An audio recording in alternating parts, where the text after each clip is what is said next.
Greetings and salutations, my geeks, nerds, gamers, and lanners. Welcome to Enticement Gaming. I am your host, Mr. G63, and today we are going to become a factory designer.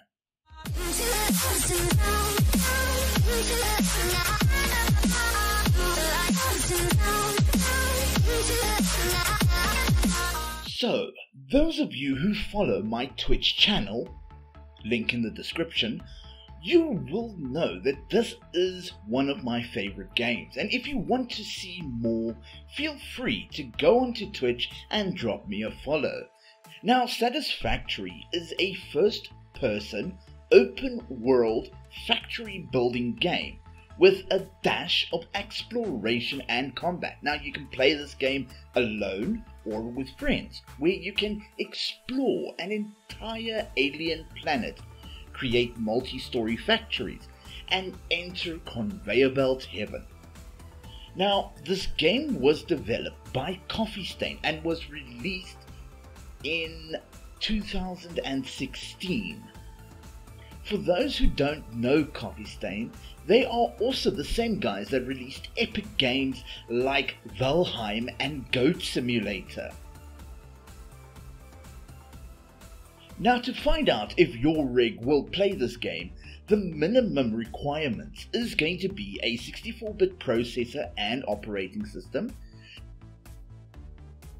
You will also need an i5 3570, that's a 3.4 GHz 4-core processor. You will need at least 8 GB of RAM. You will also need a dedicated graphics card like a GTX 770 or higher, and you will need 15 gigs of available space. Now, for those who would like to play this game as a multiplayer, you will need an internet connection. This game is in early access and the minimum requirements may change as development happens. Now, according to the Steam reviews, over 90% of the reviews are positive. So hit that start and let's see what's what. Now, just as a disclaimer, this is based on the vanilla game and not on any pros or cons that may be caused by mods that are available for a game. Just as an interesting side note, you can go to the somewhat official mod launcher. I will be putting the link to that in the description below if you would like to add some spice to your game if you are familiar with it. So, let us move on to the enticement rating statement. So, first up, clean code. Now, this game plays very well on a medium to high-end rig, but it can be a little bit of a hassle on lower entry-level PCs. So, it is not that it's not optimized for low-end PCs. I mean, I have built mega factories with very little issues. However, I do notice that there is some skipping when the game autosaves, and that does throw me off every now and again. Now, after 722 hours of playing this game, that is 596 hours and 126 hours in standard and experimental respectively, this game has become exceptionally stable and so smooth to play. But with the game bombing out on anything lower than an i5, I have to give it a 7 out of 10. Now, moving over to visuals. Okay, so this is where, in my opinion, this game shines. The amount of work that was put into the different biomes and the different and unique flora that is found in these different biomes it shows that there was a lot of work and time put into this. Even on low settings, this game is visually amazing. But setting this game on ultra is a real treat. The only thing here that bugs me is the ticking moon. But regardless of that, I will have to give this game a 9 out of 10. Audio. Now, this game has a beautiful backtrack and gives the game an amazing atmosphere and ambiance. The little things like running across sand, water and ground versus the metal foundations is, to me, an awesome little detail that the sound producers have added. Now, on a little side note, did you know that the rhythm of the manual mining was intentionally based on the song We Will Rock You? Don't believe me?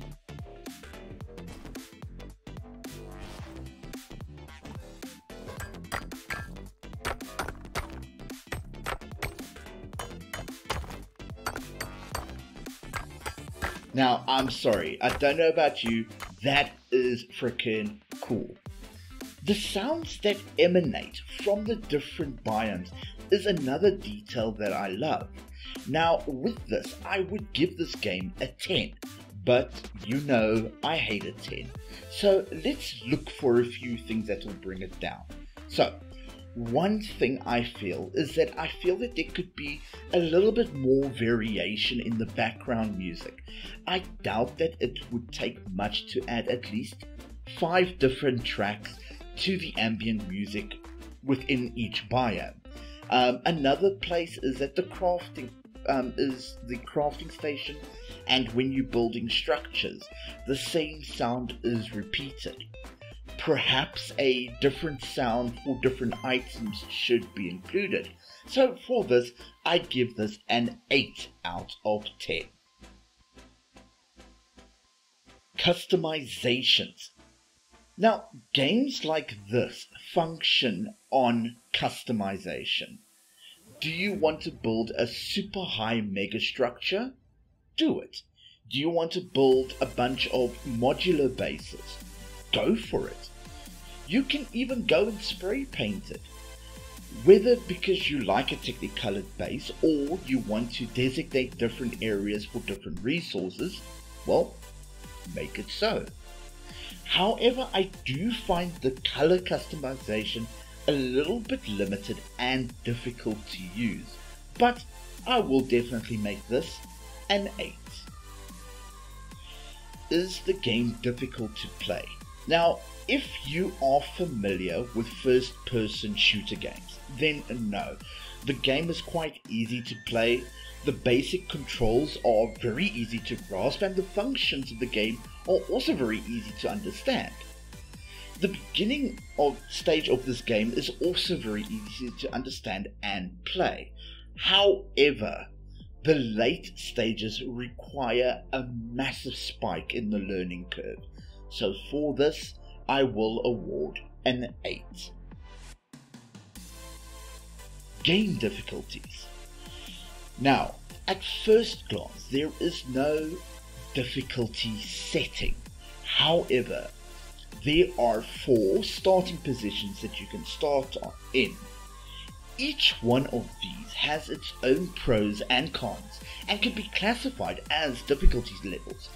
There is currently no way to spawn extra creatures or increase the number of resources available. Perhaps adding a way to speed up and slow down time, adjust the night cycles, would give this game a 9. So I will have to settle for an 8. Replayability.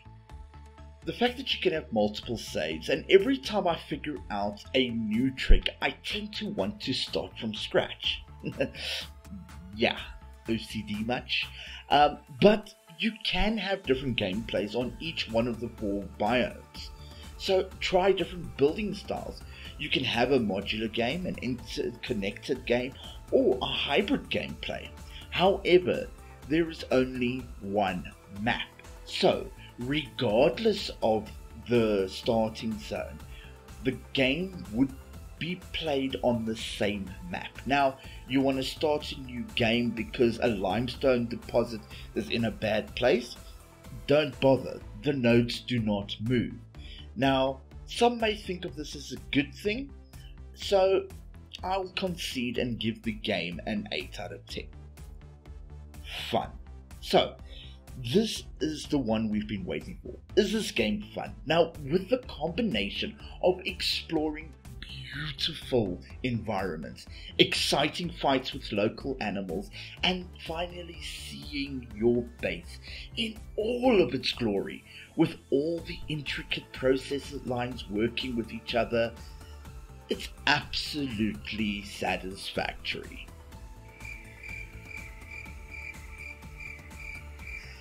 And my wife would kick my ass if I didn't mention Lizard Doggo, so I feel more than happy to give this game a 9. So, with that, the final result is an 81.25% rating. So, if you would like to chat to me, come and give me a follow on Twitch. The link will be in the description. Every now and again I do my reviews on Twitch and then give my viewers a chance to voice their own opinions. If you have enjoyed this review, please hit that like button, and if you would like to see future reviews, please don't forget to smash that subscribe and the notification icon to stay up to date. If you know of a game that you would like to give the G63 treatment to, please leave a comment down below. But for now, shop shop billy pop, stay lacquer, and of course, catch you next time.